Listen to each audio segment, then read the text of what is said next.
Bismillahirrahmanirrahim. Assalamualaikum warahmatullahi wabarakatuh. Maha suci Allah, segala puji dan syukur kita panjatkan kehadirat Allah. Semoga kita selalu dalam bimbingan rahmat dan ridha Allah subhanahu wa ta'ala. Subhanallah walhamdulillah, astagfirullah wallah, Allahu akbar. Kembali bersama saya dari tim Rajawi Nusantara. Kali ini kita akan membahas terkait dengan segitiga dunia. Jadi ada segitiga Bermuda. Nah, ini segitiga dunia. Saudaraku, ada 3 titik yang kami yakini yang akan membentuk segitiga dalam rangka membangun kejayaan dunia.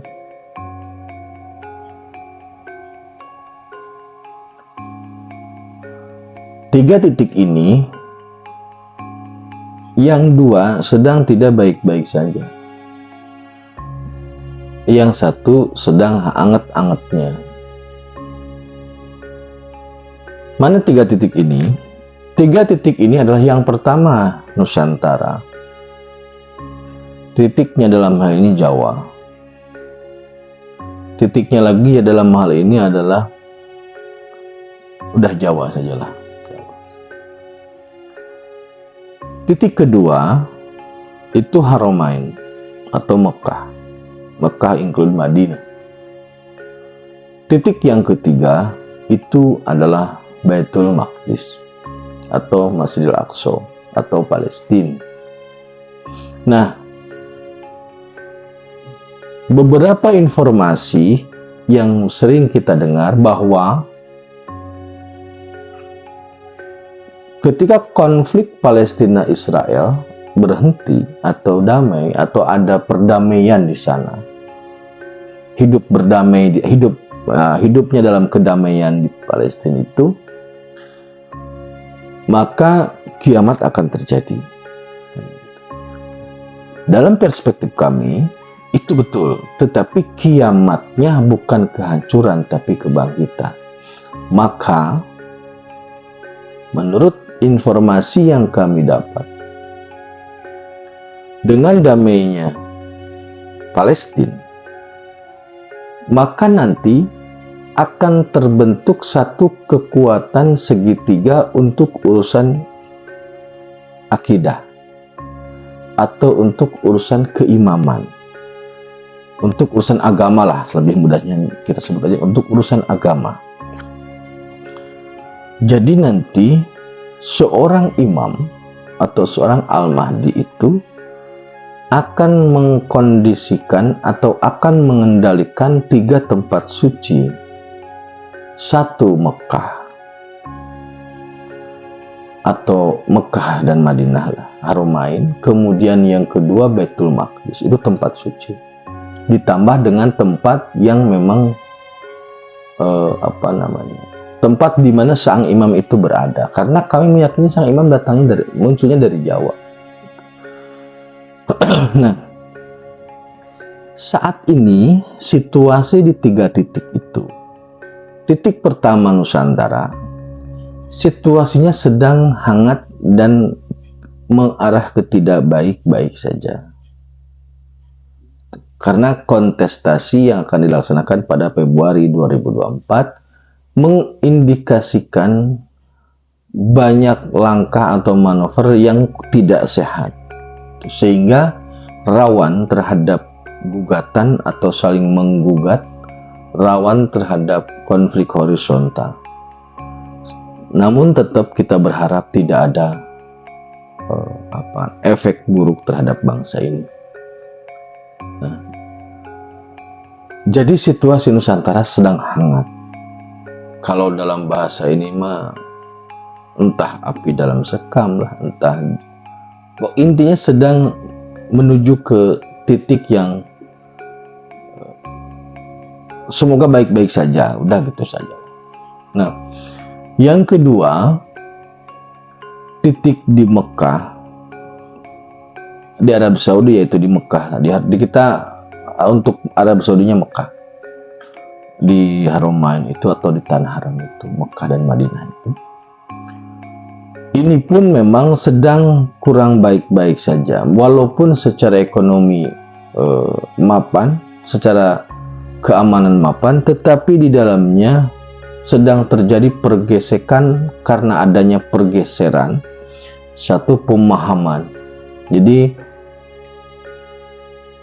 putra mahkota saat ini memiliki satu pemikiran yang moderat, terbuka dan modern untuk menggeser Arab Saudi dari yang tadinya berkarakter konservatif menjadi yang sangat moderat. Ini ada pergesekan juga. Kemudian juga di Arab Saudi ini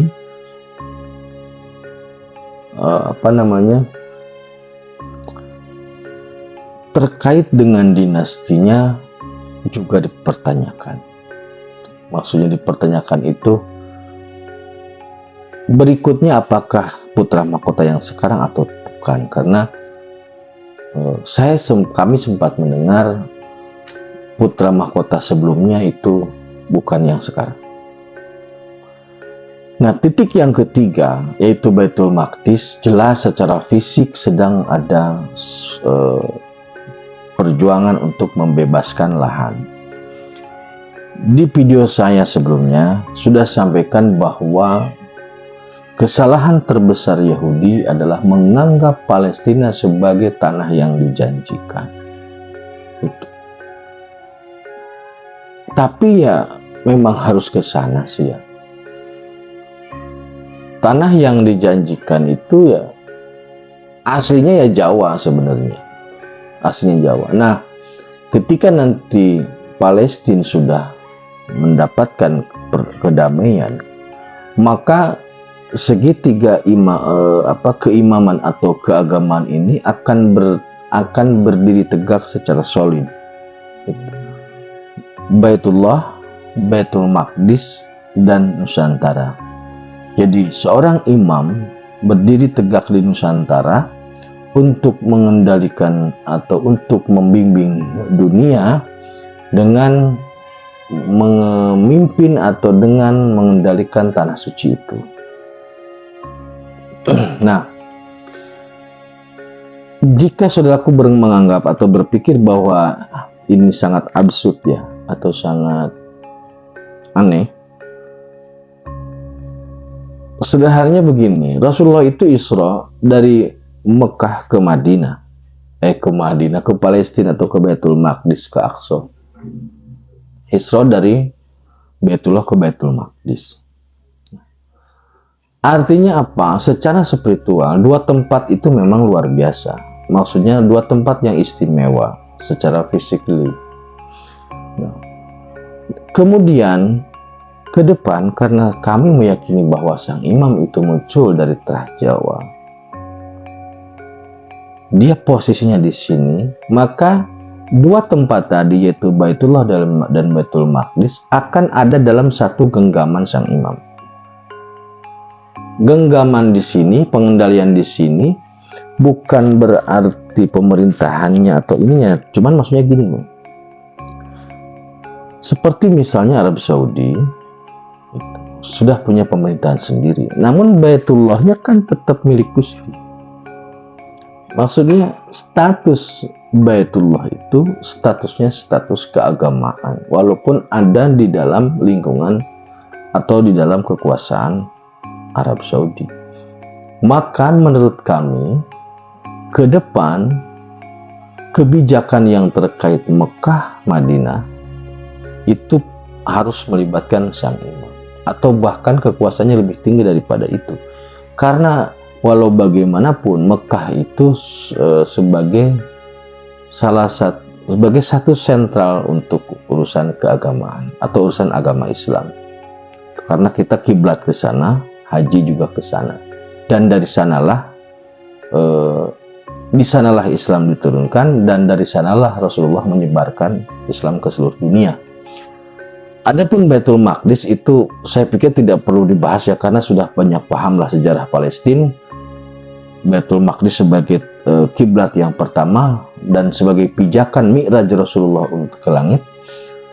Maka segitiga ini nanti yang akan membangun satu ketauhidan yang kokoh. Jadi instrumen untuk membangun ketauhidan umat yang kokoh melalui 3 tempat ini. Jadi Mekah sebagai kiblatnya, Baitul Maqdis sebagai simbol perjuangannya lah bisa jadi. Kemudian dari Jawa ini sebagai kemunculan sosoknya. Itu saudaraku. Segitiga ini secara spirit sudah terbangun, sudah ada. Tinggal realitasnya karena realitas itu memang butuh waktu. Jadi antara info spirit dengan realitasnya itu butuh waktu. Demikian saudaraku, terima kasih. Tetap tingkatkan iman dan amal soleh. Akhirul kalam. Assalamualaikum warahmatullahi wabarakatuh.